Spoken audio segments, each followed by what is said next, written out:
Jangan salahkan aku selingkuh.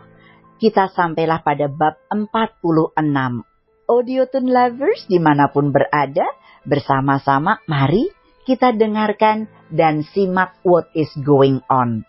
Enjoy and happy listening. Paginya Anna telah sampai di Bandara Internasional Paris. Sekitar 16 jam lebih Anna berada di dalam pesawat. Dia menggeret kopernya seraya menunggu seseorang yang akan menjemputnya. Anna mengaktifkan kembali ponselnya. Dia langsung saja menelpon Rehan melalui aplikasi media sosial. Sayangnya, panggilan telepon Anna tidak diangkat. Anna lalu mengirim sebuah pesan chat. Dia memberitahu kekasihnya itu jika dirinya telah sampai di Paris.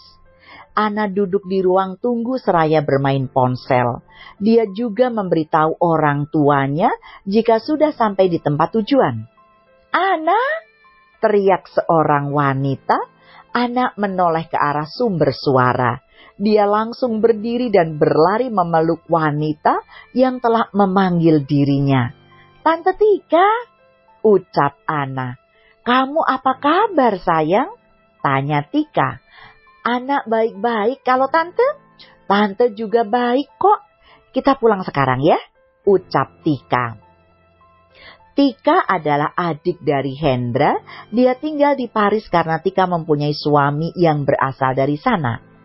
Tika dan Anna berjalan menuju mobilnya. Supir pribadi Tika dengan sigap membukakan pintu untuk majikannya. Anna dan Tika masuk dan duduk di kursi belakang kemudi. Sopir menghidupkan mesin dan menyalakannya. Anna melihat-lihat sekitar jalanan yang tampak indah dan juga bersih. Sudah lama dia tidak mengunjungi kota Paris. "An, kamu sudah resmi berpisah dari Dimas?" tanya Tika. "Sudah, aku juga sudah punya kekasih baru," jawab Anna. Tika sedikit kaget. "Oh ya? Siapa?" "Namanya Rehan," ucap Anna seraya menampilkan senyum di bibirnya. "Apa dia lebih tampan dari Dimas?" tanya Tika lagi. "Rehan memang tampan," ucap Anna. Tika memperhatikan wajah Anna. "Jangan katakan pacarmu itu hanya pelarian, An?" Anna menggeleng. "Tidak, hatiku sudah terisi oleh Rehan." "Bibirmu bisa berbohong, Anna, namun hatimu tidak." "Tidak dipungkiri, masih ada Dimas di sana," batin Tika. "Aku sendiri tidak tahu bagaimana perasaanku. Aku belum bisa melupakan Dimas. Tapi Rehan mulai ada di hatiku," batin Anna.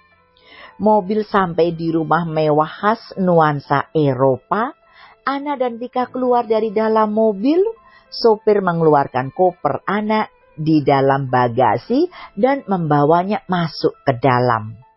Terdengar teriakan sepupu Anna serta suami dari tantenya. "Kak Anna," ucap mereka. Tika hanya mempunyai satu orang anak perempuan yang sudah remaja.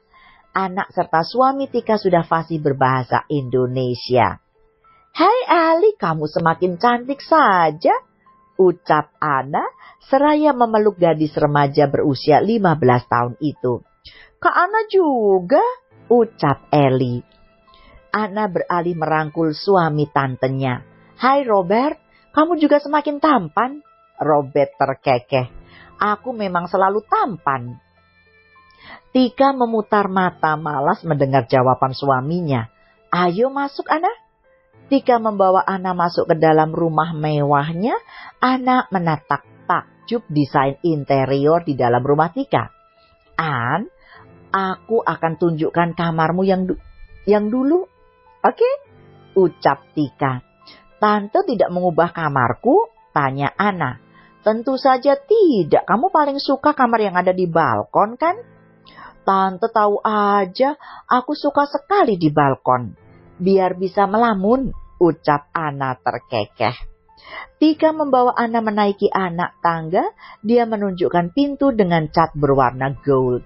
Tika membuka pintu kamar itu. Anna masuk ke dalam kamar. "Kamarmu sungguh tidak berubah," kata Anna. Kamu istirahat saja dulu ya, kopermu sudah ada di dalam lemari. Tante akan menyuruh pelayan untuk membawakan kamu makanan, ucap Tika. Terima kasih tante, ucap Anna. Tika keluar dari dalam kamar Anna, tidak lupa dia menutup pintu kamar saat keluar. Anna mendaratkan tubuhnya di sisi ranjang kasur empuk. Anna kembali mengambil ponselnya, dia ingin mengecek apa Rehan sudah membalas pesannya. Anna membaca satu persatu pesan yang masuk. Hanya ada pesan dari orang tuanya saja. Tidak ada balasan pesan dari Rehan. Padahal pesan Anna sudah dibaca oleh kekasihnya itu. Anna kembali menelpon Ray, namun panggilannya tidak diangkat. Kenapa Ray tidak mengangkat teleponku? Ada apa dengannya? Saat di bandara Ray memang berbeda. Anna melakukan panggilan video pada Ray, tapi panggilannya itu di-reject. Anna mencoba beberapa kali, namun hasilnya nihil. Pesan serta telepon tidak diangkat dan dibalas oleh Rehan. Apa Ray tidak mau diganggu? Lirih Anna. Anna melempar ponselnya di ranjang, dia merebahkan kepalanya di atas bantal. Anna memejamkan matanya dan tertidur. Dia sudah lelah karena terlalu lama duduk di dalam pesawat. Ray menatap ponselnya di atas kasur, dia belum tertidur karena matanya tidak bisa tidur. Ray enggan mengangkat panggilan telepon dari Anna, dia juga tidak berniat membalas pesan dari kekasihnya itu. Ray bukan main senangnya saat Anna terus-terusan menghubunginya. Dia juga lega saat Anna sudah sampai di tujuan dengan selamat. Ray hanya ingin sedikit menjauh dari Anna. Dia ingin membiarkan kekasihnya itu menata hati terlebih dulu. Sungguh, Ray sangat ingin mendengar suara Anna. Dia hanya bisa tidur saat suara Anna terdengar di telinganya. Ray memutar video saat mereka liburan bersama. Dia merebahkan kepalanya di atas bantal. Ray mengusap wajah Anna di layar ponselnya. Anna, aku mencintai kamu. Ray membiarkan dirinya tersiksa untuk tidak mengangkat panggilan telepon dari Anna. Apalagi saat tadi Anna sempat memanggil dengan panggilan video. Tangan Ray sudah gatal untuk mengangkatnya. Ray merindukan wajah cantik serta suara lembut dari bibir Anna. Namun dia harus bertahan sampai Anna sadar jika hanya ada Ray di hatinya. Ray mulai terlihat mengantuk setelah melihat video Anna. Dia memejamkan mata dan tertidur lelap. Anna terbangun dari tidurnya saat pintu kamarnya diketuk. Anna bangkit dan turun dari atas ranjang. Anna menatap gagang pintu. Nona, saya membawakan makanan, ucap pelayan wanita. Terima kasih, biar aku saja yang bawa ke dalam, ucap Anna seraya mengambil nampan dari tangan pelayan yang sama berasal dari negaranya. Sebagian pelayan di rumah Tika berasal dari Indonesia. Itu dikarenakan pemilik rumah ingin merasakan jika dia berada di negara asalnya. Anna menutup kamarnya kembali, dia menaruh nampan berisi makanan di atas meja. Dia tidak bernafsu untuk makan, Anna mengambil ponselnya. Lagi-lagi tidak ada panggilan ataupun pesan chat dari Ray. Anna berdecak kesal melihat ponselnya sendiri. Ish, Ray mana lagi? Biasanya juga bucin dia. Anna kembali melempar ponselnya di atas ranjang kasur. Dia membuka lemari dan mengambil kopernya. Anna membuka koper itu dan menyusun baju-bajunya di dalam lemari. Anna mengambil handuk serta pakaian ganti.